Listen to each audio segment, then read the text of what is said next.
For more, let's turn to Michael O'Hanlon. He's a senior fellow and director of research and foreign policy at Brookings Institution, a nonprofit public policy organization here in Washington. Well, Michael, how did Pete Hegseth do? Was he well prepared? He certainly sidestepped a lot of questions from Democratic senators. Yeah, you know, my overall view is that given that Republicans seem to be rallying around him, the odds are on his side. And therefore, I wonder if some of the Democratic critics took an unwise approach tactically, because if we're just going to rehash all the things everyone already knows about him, which admittedly are not all good, then I think you're not going to change people's minds if Republicans have already decided to circle the wagons and support President Trump's nominee. On the other hand, if the Democrats had managed to reveal weaknesses in Hegseth's intellectual preparation for the job, let's say if they had been able to get him to trip up on some tough questions about recent U.S. national defense strategies or operations, and he had shown that he really doesn't know the issues that well, then perhaps that would have brought new information into the conversation and made it harder for Republicans to support him. So I'm a little surprised that so much of the questioning seems to have been around the issues of personal behavior. Yeah, and that's funny. You bring me to my next question. I want to take a listen to this exchange between Senator Tammy, why don't I have her last name here? Duckworth from Illinois. She's asking Hegseth about international security arrangements and which countries are in the Association of Southeast Asian Nations, or ASEAN, precisely pointing out what you're saying, and she's quizzing him on his knowledge. Take a listen to this exchange. How many nations are in ASEAN, by the way? I couldn't tell you the exact amount of nations in that, but I know we have allies in South Korea and Japan and in AUKUS with Australia, trying to work on submarines with them. Mr. Hegseth, none of those countries are in ASEAN. None of those three countries that you've mentioned are in ASEAN.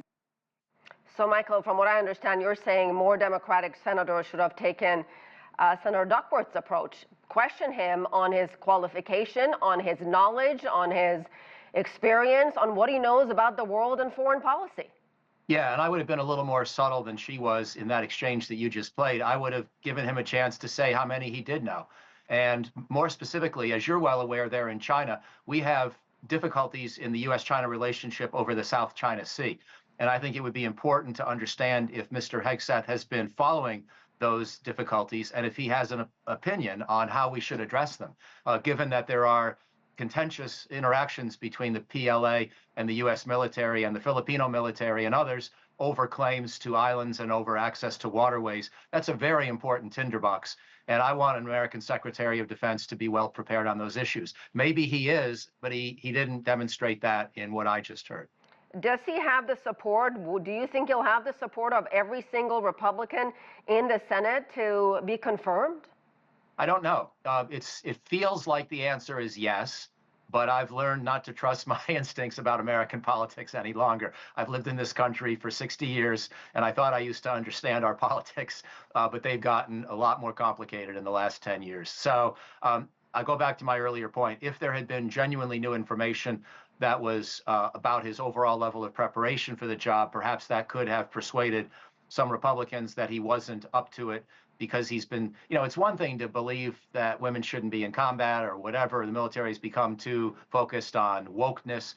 But, you know, it's something else if you're so consumed by those issues that you stop paying attention to the big strategic questions. For example, I would have asked him some questions about the Chinese military, since the United States and China are rivals. Right. You made that point. What about domestic implications, Michael, if he in fact does become the defense secretary?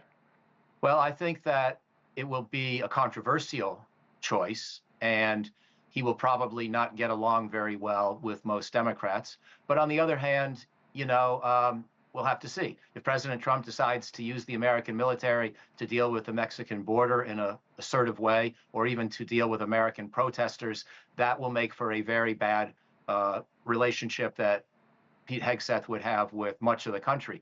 On the other hand, if President Trump decides to let Hegseth do the traditional job of the Department of Defense, then the kinds of issues you and I were just alluding to will become the most important, and I think the domestic politics will fade.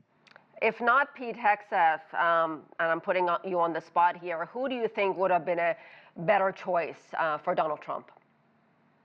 Well, you're right. You're putting me on the spot, but let me just say Lindsey Graham, Republican senator from South Carolina.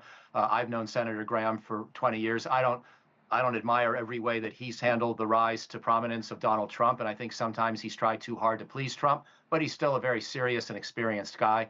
And he's got military service in his own background. He's still in the reserve, I believe. And, you know, he's a thoughtful guy with a good track record on previous national security challenges, like in the Iraq and Afghanistan conflicts. So that would be the kind of person that I would look to. And for Trump to appoint Lindsey Graham would not cause any political issues because, as you're aware, a governor of a state gets to choose who would replace that kind of senator in that kind of situation. And South Carolina is going to keep returning Republicans. So it's not going to jeopardize Trump's hold on the Senate in any way, shape, or form, or even his margin of Republican over Democratic majority. And so that would be the kind of person that I would prefer. All right, we'll leave you there. Thanks, Michael. Thank you so much, Michael Hanlon.